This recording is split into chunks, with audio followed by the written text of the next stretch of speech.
Subukan niya na ba ang kumain ng seafood? Tapos magbistad sa dagat? Tara, samahan niyo kami. So for today's video ay kita'y kuhaan. Laruto kita ngayon ng seafood din sa dagat. Ayan o.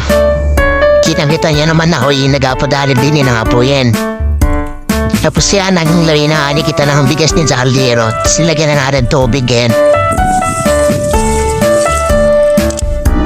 Tapos lagyan na natin tubig yan para salang na yan. Ayan o.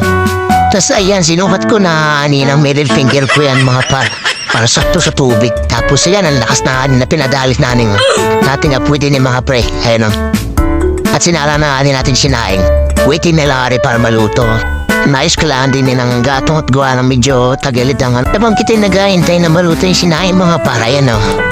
Kita'y galinis din na ng isda. Ayan o. Kaya apretoy natin mamaya. Yan ay huli ni Papa, nagdala siya kanina. Yan, hindi lang natin na videohan. Gawa na yung busy ko sa pagkasikas na sinaing ay. Ay no. 4 na piraso lang inalinisin natin din. Pwede naman na yan, dalawa na kami makakain ay.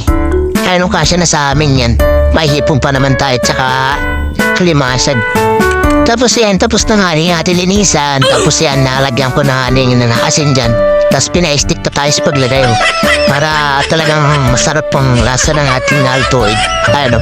Tapos minekos-bekos ko na yan para talagang tumawak sa laman yung lasa. Tapos dyan tagang ko pa ulit na asin.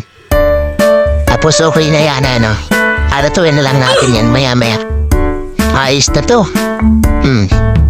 Para atin na halutuin. Tingnan natin sinahin kung luto na. Ayan, ayos na oh.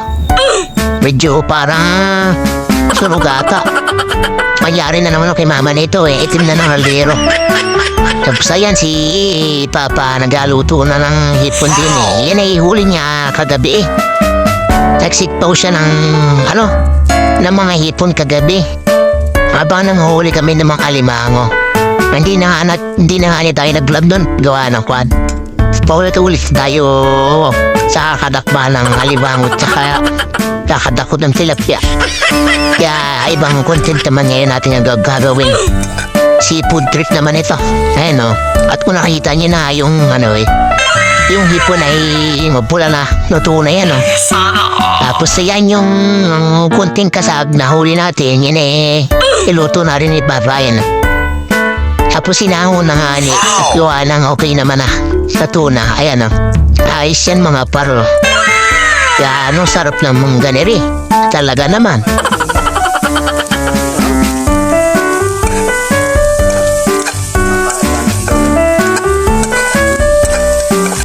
Tapos ayan, pagkatapos si Papa ito ay luto ko na yung isda yan o. Lagay ko na dyan. Tapos ayun, luto na kaagad. Padigurado yari na kay mama na rin mga pre. Gawa lang yung kawali ay maitim na naman yan. Yung puti ng kawali yan ay sigurado siya mga maabot. Tapos ayan na, tapos na natin prituhin yung isda tapos makain na kita din Kain tayo guys Kaya yan, sarap ng bayat namin din Malapit ang dahon ng ng saging dinig kaya sa plastic na rin nilatag. Pero okay naman na yan. Yung higin ang kain namin din yung mga preo. Baka ayos naman talaga. Talagang maglalaway talaga. Ay dito kung pinanood kayo mga par. Talaga naman. Matitibag na namin na rin nakain namin nung paubos na. Layla kamot makain na. Tapos ayan, kita'y mag-abistad ngayon ng tilapia. Kaya kita'y mahagis ulit ng dalayan Tapos kitang-kita niya naman dyan ako'y nung dala. Nalagay ko yan dyan sa may kuwan. Parang nang maihagis na makahuli tayo ng isda. Ang galing-galingan ako dyan mga pre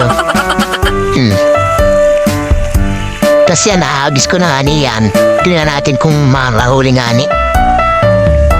Tingnan na pre, ihagis na natin yung mga parhayan.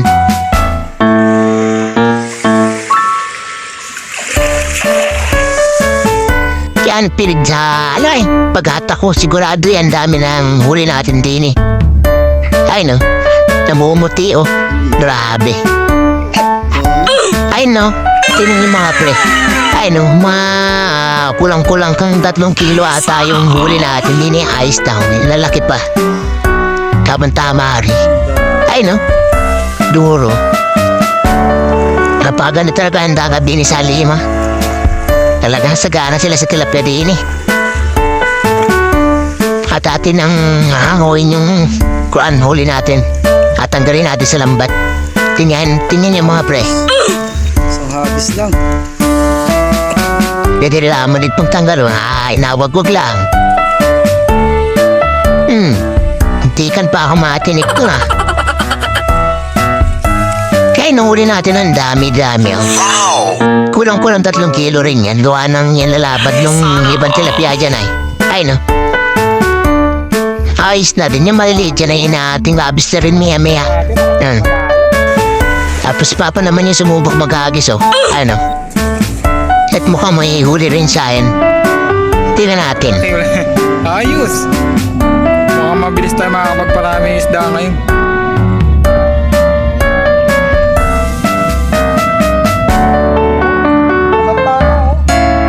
Ayan, pili ka no.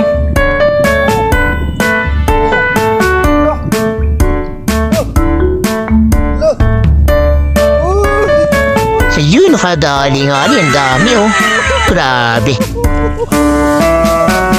Halos same din ng hagis ko. Ang daming nahuli oh.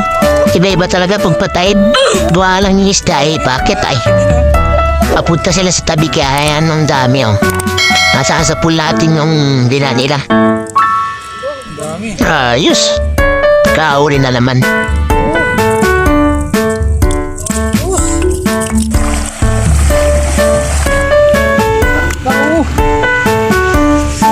Ayun, ang dami oh. Minagbog na kanin ni Papa. Napakarami na huli niya. Ayos. Makakapagbistad tayo agad nire. Ayun oh, sinilid na nga ni sa lalagyanan. Tapos yan pre, kami naggano na. Ayun, nagbislad na. Linisan namin tapos pinakas na. Nagtulungan na namin ni Papa at gawa ng para mabilis. Tapos ayan mga par, shoutout muna tayo. Shoutout nga pala kay Samuel Alin ng Cavite, na friend ko. Kung pagaling ka na, tapos ingat ka palagi. Tapos shoutout kay Rene Joy Villarmino ng Marinduque, na friend ko rin, na nag-subscribe. Maraming salamat sa iyo. Tapos shoutout din kay Curly Cunana ng Nueva Ecija, na friend ko din. Lagi raw siya nanonood ng video natin at dahil pinanood niya. Maraming salamat. Tapos shoutout kay Marlo Madriaga ng Cavite. Na bagong taga-subaybay natin. Tropa ko yan na geng-geng dyan sa Cavite. Shoutout sa hello. Tapos shoutout kay Mark Drake, Puliredo na classmate ko nung high school. Salamat sa pag-subscribe tol. Tapos shoutout kay Edison Arganda ng Marinduque. Classmate ko rin nung high school. Salamat sa pag-subaybay ng ating mga vlog pre. Tapos shoutout kay Macleo Kimura ng Marinduque na dati kong classmate nung high school. Maraming salamat sa pag-subscribe tol. Tapos, ayan, mabalik na kita sa ating video, Ito ko'y naglalakad na nga ni Rene.